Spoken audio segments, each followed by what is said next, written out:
what is the future of packaging? That's what we wanted to know. So we asked Brad Barron. He's our facilitator, and he has earned the title of Packaging Master after 25 years with Procter & Gamble, and now he solves problems across various industries. Welcome, Brad. Hey, how are you today?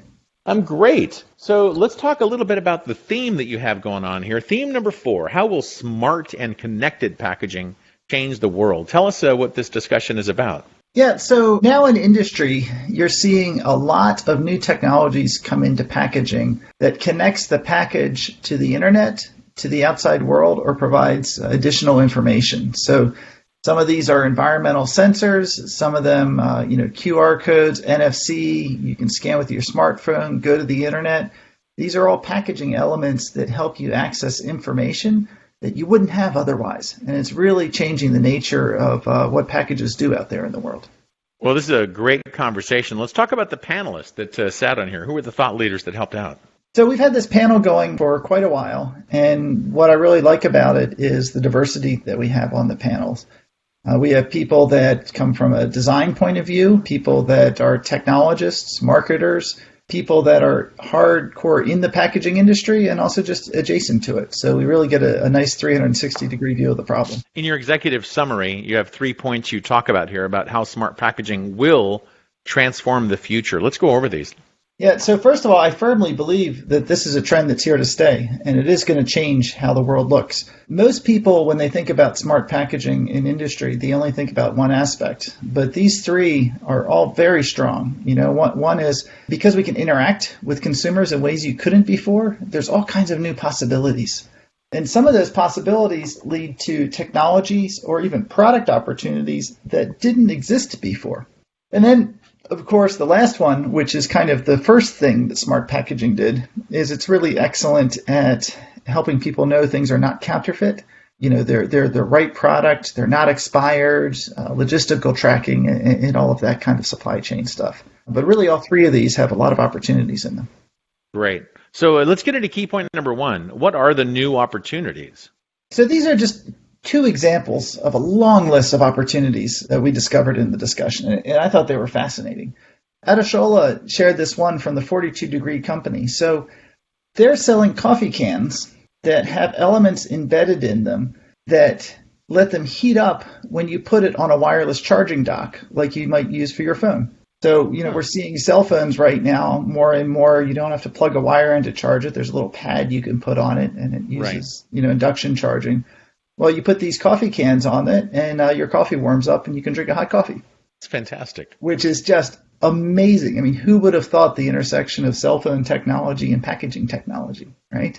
Right. And then Michael, talks another one, which is in the area of sustainability, which once again, I think is really opening doors to ways of thinking that we couldn't before. And that's simply that, one of the challenges in sustainability and recycling is all the waste comes in all mixed together. And it's hard to build machines that can easily sort them out.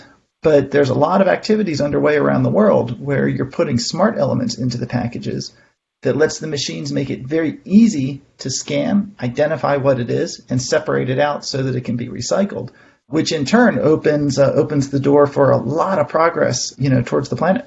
So I really like your key point number 2. This is something I had not heard of before. Let's talk about, MUM. Let's start off with that because this is really interesting. So throughout this session, you're going to see a lot of very diverse applications, and this one is great. So the beverage industry really appears to be at the forefront of using these smart packaging elements to create new experiences that, frankly, help the consumer feel cool using their products. So MUM has embedded sensors into the bottles of their champagne. When you open that as a consumer, it sends a signal to the entertainment system in the bar. And then it could play music. It could put a spotlight on your table. It could, send off a bit of a light show or something. Just taking that celebratory experience to the maximum at exactly that moment that you crack the champagne. So, which was kind of interesting, to tell you the truth. So I guess we got to be very careful on New Year's Eve at midnight then. Yeah, it could get a little crazy, and I'm not sure I want the light show every single time I open a bottle of champagne. But talk about the Budweiser thing that Francisco's talking about here. Yeah, so Francisco was talking about these cups that Budweiser had made, which, very simple. when the stadium cheers a goal during the World Cup, all the lights light up and start sparkling, which once again doesn't serve a practical purpose, but a deeply emotional purpose. You think you're celebrating and you're cheering, and all of a sudden, the cup's lighting up. It's kind of like being at a rock concert, where people used to hold up lighters, now they hold up their phones and and all the like. And there's a ton of other examples like this, especially in the beverage industry, where they create these interactions, right, that build bonds between people or for an individual for whatever they're seeking at that moment in time. So, and then key point number 3, this is something I'm I'm ready for already, which is the comeback of the QR codes, but it's been upgraded, right? Talk about the communication aspect. Yeah. So the technology in this area is not the critical piece. There's QR codes, there's, invisible watermarks, there's NFC chips and so forth. But these are all technologies that let you scan the package, typically with your phone, and then link to the internet to get more information. As Christine is saying here, you can scan a package, and for example, it could bring you to a website that lets you pick your language of choice. Or just very simply, you can scan it and get something that you can read in a font size that's big enough to understand versus some of the things that we see on packages, right, which are so tiny. So now when I'm trying to read my aspirin bottle, I can just hit the QR code and it'll pop open to actually read all the fine print on the bottle? Yeah, exactly, right? Or it can go even deeper, as Adeshola talks here, which is it can not only link you to get you information, but then help guide you, right? Because if your package, for example, in this case, this is pharmaceuticals, if your package knows, when you scan it and your habits, how you use it, right? And so every time you use it, you tap it with your phone and so forth. Well, it can help, push information to you that you might need. It can help keep track of drug interactions. If all of your drugs, you were doing this, can help guide you along the patient process. So it can actually become a two-way street of information. Obviously, all of these smart packaging elements, they rely on the consumer doing something. They're not just reaching out and taking information from you, right? So, there's ways to manage privacy concerns and so forth. But it gives you a much richer interaction than just what you can cram onto that label. And in key point number 4, security, preventing counterfeiting, and for once, we're not talking about blockchain here, right? What are we talking about? Yeah, exactly. So, and this is kind of the original approach for smart packaging. I mean, everybody has shopped at the store where they walk out the door and the alarm starts going off because they forgot to deactivate the package, right? That's what I tell them. Yeah. And, what you forgot to deactivate was a smart label. Typically, RFID is what's been used in the past, but there's different technologies once again. These come to play on an incredible level for the consumer and also for industries. It's everything from theft prevention to, if you think about, pharmaceuticals or, power plants and government projects, tracking, making sure that things are where they should be. Preventing theft, as Mary says, even meats, and butchers have an issue with theft. So putting these on the packages help keep them from walking off of the shelf. And also for the consumer, giving you assurance that what you're buying is the real thing. Because these, security labels, they can both help alert when people remove things from a store, but they can also give you assurance that it hasn't been removed to the store, right? It's not just a knockoff that's put together in a back alley somewhere. And then your final point here, key point number 5, it tells you when your stuff's expired or about to be expired? Yeah, so this is the other way. So it's, I liked this one because it showed it's not just about connecting to the internet. It's not just about electronics. These are 2 brilliant examples. So Sainsbury is using a stretch film on their food packaging that changes color after you've opened it. So when you're opening your fridge and you're looking at something and saying, hey, is this still good? Can I still eat this? Can I not still eat this? Well, the package has changed color to give you an indication to let you know it's spoiled, right? Or if it hasn't changed color, then no, it's with its recommended use period. Yeah, exactly. I think it's fantastic. And there's other tests going on with, inks that fade away. So you have both colors that appear, colors that disappear.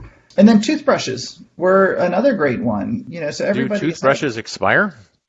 well, if you think about it, everybody's looked at their toothbrush at some point in time and said, wow, this thing is splayed out, it's old, it's a disaster. If my dentist saw this, they'd be really upset with me. And the reason for that is that toothbrushes do wear out. And when they wear out, they don't clean your teeth as well. So you might still be brushing your teeth, but your teeth aren't getting as clean. And so, this was a Tesco example in the UK once again, where they're putting time strips into their toothbrushes. So as you use it over time, it gives you an indicator that lets you know that it's past its best period. Razors are another example. If you think, Right. a lot of razors now have a little strip at the top, that colored strip that goes away as you're using it. And most people use that as an indicator to say, hey, this thing may be a little bit old, and now that I think about it, it's not giving me as good a shave as it used to. Mm-hmm.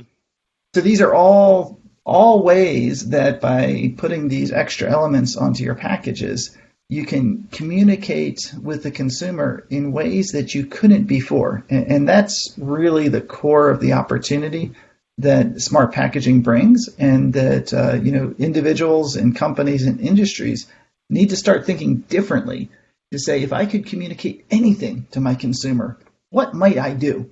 Right. Because there's probably a smart packaging technology out there to let you do it. Well, this has been a great panel, a great discussion, a lot of great ideas. Tell us about the three panels that really stood out. In all of these discussions, there's a couple people that rise to the top just because of their passion and depth of interaction. And Adeshola, Alexander, and Mary are the three here. Not surprisingly, as I've seen in past panels, these three come from very different points of view. All right, so Adeshola is coming more from a holistic innovation point of view.